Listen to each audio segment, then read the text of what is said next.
kelompok 1, kami akan membuat podcast yang bertema tentang pandangan Al-Quran mengenai kewirausahaan. Kami dari kelompok 1 ada saya sendiri yaitu Dwi Anggraini, NIM 2230110016. Ada teman saya yaitu Desi Fitriani, NIM 2230110080. Selanjutnya ada Mas Askar. Nama saya Ahmad Askar Manisita, NIM 2230110071. Baik, langsung kita lanjutkan saja ke podcastnya. Untuk Mas Askar dan Mbak Desi, bagaimana menurut kalian tentang Al-Quran mengenai wirausaha? Jadi wirausaha dalam Islam, Ya. tanda kutip, dalam perspektif Al-Quran itu Al-Quran sangat menganjurkan semua orang untuk melakukan wirausaha. Hal ini dikuatkan dengan adanya Quran, adanya firman Allah, Quran surat Al-Jumu'ah ayat 10 yang berbunyi فَإِذَا قُضِيَتِ الصَّلَاةُ فَانتَشِرُوا فِي الْأَرْضِ وَابْتَغُوا مِن فَضْلِ اللَّهِ وَاذْكُرُوا اللَّهَ كَثِيرًا لَعَلَّكُمْ تُفْلِحُونَ.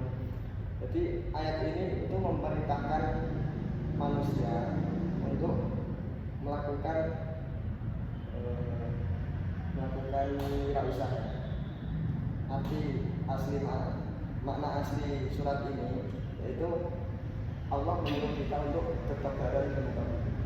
Bertebaran ini maksudnya adalah untuk melakukan wirausaha, entah itu bercocok tanam atau melakukan perdagangan dan sebagainya.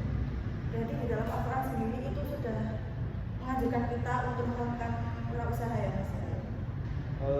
Menurut Islam itu manusia bukan hanya dituntut untuk beribadah, tapi kita juga dituntut untuk mencari bekal duniawi dan bekal dunia dan bekal akhirat. Jadi bukan melulu terus ngaji, sholat, ibadah. Iya ya, berarti saya juga menurut saya pribadi entrepreneurship itu sangat perlu karena kita tidak akan bisa menjalankan suatu ibadah kalau kita tidak mempunyai modal usaha ataupun sesuatu yang bisa menghasilkan uang. Contohnya kita bersedekah, kita harus punya uang. Bahkan kita untuk beribadah pun kita disunahkan untuk memakai pakaian yang rapi, yang bagus, dan kita juga membutuhkan uang untuk membeli pakaian yang bagus dan layak untuk beribadah. Seperti itu ya Mas. Jadi ada kata-kata juga naumul alim afdalu min ibadatil jari. Jadi di dalam kata-kata tersebut itu dijelaskan bahwa tidurnya orang yang berilmu itu lebih baik daripada ibadahnya orang yang tidur. Jadi di situ kita bisa menyimpulkan bahwa ketika kita berwirausaha dan wirausaha itu diniati untuk menghidupi istri, menghidupi keluarga, adik atau sebagainya, itu bisa menjadi ibadah. Jadi aslinya itu kan wirausaha kan urusan dunia, tapi ketika diniatkan dengan baik maka itu akan menjadi amal akhirat, Bisa menghasilkan pahala. Iya. Jadi banyak sekali keuntungan dari wirausaha entrepreneurship ya Mas. Untuk Mbak Desi sendiri, bagaimana pandangan Mbak Desi tentang wirausaha menurut Islam? Apapun itu yang tentang bagaimana kalau Kan wirausaha itu kan udah ada di zaman Muhammad.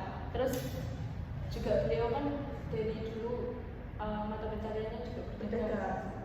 Ya kita juga bisa mengambil kesimpulan dari Nabi Muhammad tentang apa aja prinsip-prinsip tentang berdagang itu loh. Oh ya. Kan juga banyak tentang berdagang itu harus adil, jujur, terus tidak mengambil riba kayak gitu-gitu.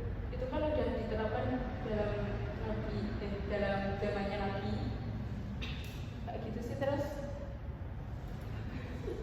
juga andaikan kan berdagang itu kita perlu untuk tidak curang ya Mas ya. Biasanya kan sekarang kan banyak sekali itu ada pedagang yang mengurangi atau menambah timbangan atau kurang. Itu bagaimana pendapat kalian?